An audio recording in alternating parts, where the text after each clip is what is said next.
took a Tamiya cardboard to test if it is possible to beat the real one in 100 meters race track. Lalabanan ko ang one of the greatest Tamiya players sa Pilipinas. Posible ba magkaroon ng Tamiya cardboard? Oo naman. Bakit hindi? Game?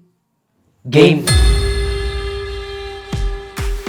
Nag-sketch muna ako ng layout ng Tamiya. Tapos, print ko agad yan at kinat out ng mabilisan. Boom! Ayan, tapos na nating nakat yung mga parts and it's time para buuin na natin ito. Carton assembly time! Pinagdikit-dikit ko na ang mga piraso. Medyo bibilisan natin para hindi ka maboard. Okay, mechanical parts na agad. Pero biglang... Madali lang sana ito kaso dito sa karton hindi siya matibay. Napupunit siya tapos malambot. Kaya binawasan ko konti yung chassis para magkasya ito sa karton na ginawa ko. Ayan, napadali na ang paglagay ng mechanical part. Ayan, bali ganyan yung magiging itsura niya. Gulong time! Pinagdikit-dikit ko lang ang karton hanggang makuha ko yung perfect na kapal ng gulong. Tapos, tinakpan ko na yung mga plastic para hindi halatang may plastic. Para pure carton talaga siya. Let's install the cardboard wheels! Susubukan natin siyang lagyan ng battery kung iikot talaga itong Tamiya natin. Hindi umanda! Naku po, may kunting sablay sa gulong. Fail tayo guys, medyo kulang tayo sa gulong. Papakapalin natin yung gulong niya. Let's go. Ayan, in-upgrade na natin yung gulong niya. Ayan, dinagdagan natin siya ng kapal. Ayan, hopefully this time gumana na ito. Let's go! The moment of truth! Hey! Gumana na! Hey! Pero para sure, sinubukan ko siya sa iba't ibang obstacles. Nakakala! Ba't lumili ko? Doon, diretso ka boy. Huwag mong pahiya.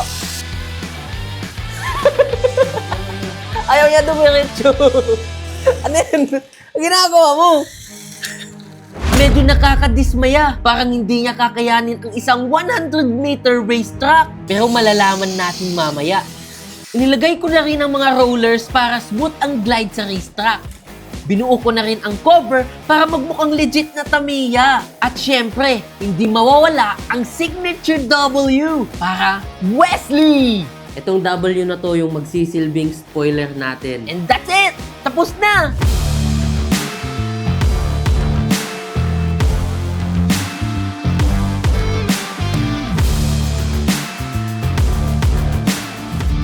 Ito na nga, tapos na ang ating Tamiya cardboard at syempre excited na rin ako subukan ito, paanda rin. Pero hindi natin to masusubukan kapag wala yung Nandito na yung racetrack natin. Binili natin siya sa Batangas. Eto. Hindi ko kaya tong buuin mag-isa. Kaya tawagin na natin ang buong tropa. Yay!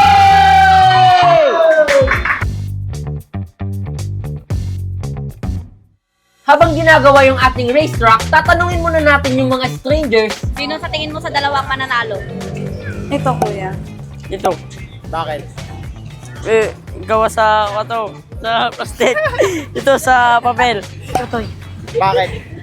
Karton. Ate, oh. Bakit? Bakit? Karton lang ate, oh.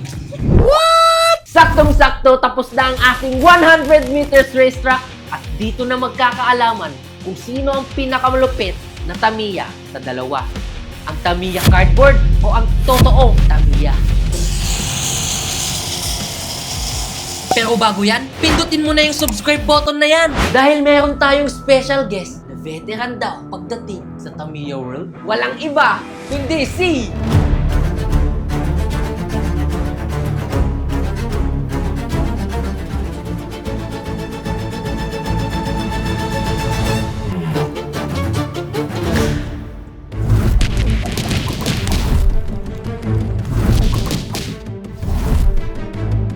Eto na nga mga kaludi!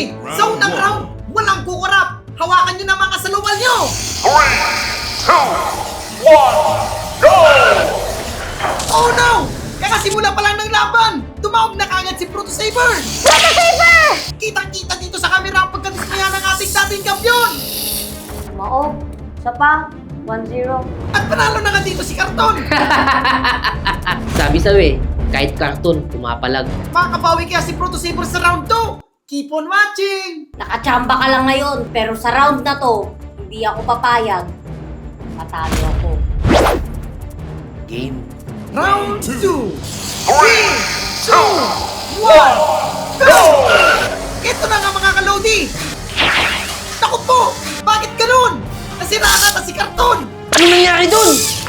Bigla na lang itong tumigil sa rampa! Natakot ata tumalon! Si Proto Saber naman ay patuloy na umaarangkada! Hoy! Patigin naman ni Artea si Proto Saber! Boom! Uy, ba't may ganun? Walang kaawa-awa! Gusto pa niya ito durug-durugin! Binangga pa nga! Mga kalodi! Grabe! Sabi ko naman sa'yo eh, walang binatbat yung karton mo. Ginawa mo na lang sanang pamaypay. Final round. Magkakalaman na kung sino talaga ang tunay na kampiyon! Ang beginner na karton o ang Proto Saber! Comment down below! Sa round 3, meron tayong twist. Ang racetrack na to ay merong 34 meters lap length at kailangan nila matapos ng 3 laps para makumpleto nila ang 108 meters racetrack. At di lang yan mga kalodi, bibigyan natin sila ng pagkakataon para magpalit ng kanilang mga pyesa. Makikita natin dito si Karton, pinapalitan niya yung karton na gulong sa totoong gulong mismo. Mukhang di talaga siya papayag na matalo dito. Dahil mas gumanda at kuminis ang kanyang chassis at nilagyan ito ng bagong rulers. Grabe! Mukhang di mapatalo si Karton. Sa kabila naman, nagpalit na ito ng itsura. At ako! Totoo ba mga kalodi? Grabe! Ginamit na niya ang legendary Magnum Saber! Dahil dyan, simulan na natin ang laban!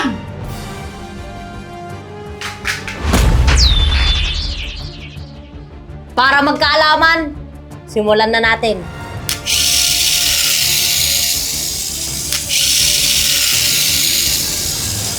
Three, two, one, go!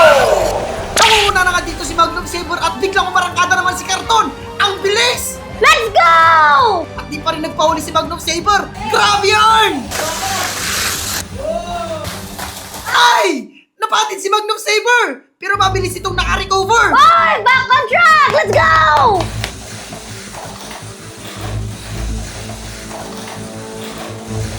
Unang laps para kay Magnum Saber! Makakahabol kaya si Karton? Go karton! Go karton! Habol! Habol! Ah! Bumalagtas si Magnum Saber! Magnum Saber! May pag-asa na mauna dito si Karton! Ayusin mo para manalo ka naman. Tingnan mo! Bakal na yun sa'yo! 2 laps para kay Karton! Isang ikot na lang para makumpleto ang 100 meters racetrack! Pero bakit bigla siya bumagal dito? Anong nangyari? Anong ginawa mo? Bakit bumabagal? Magnum Saber! Takbo! Ang bilis nun ah. Ito na nga! Umabol na nga mga kalodi si Magnum Saber! This was a crazy round mga kalodi! Napakagandang laban ang pinakita ng dalawang to! Malapit na! Mananalo na si Karton! Oh shit! What? Tumalsik si Karton sa kabilang lane! Mukhang magkakabubuan na! Magnum Saber! Magnum Saber is still hoping for back-to-back championship! Bang! Binangga na nga mga kalodi! Magnum Saber for the win! And Magnum Saber is still the champion! Grabe! Pinagpawis ang kwento doon mga bossing! Yes!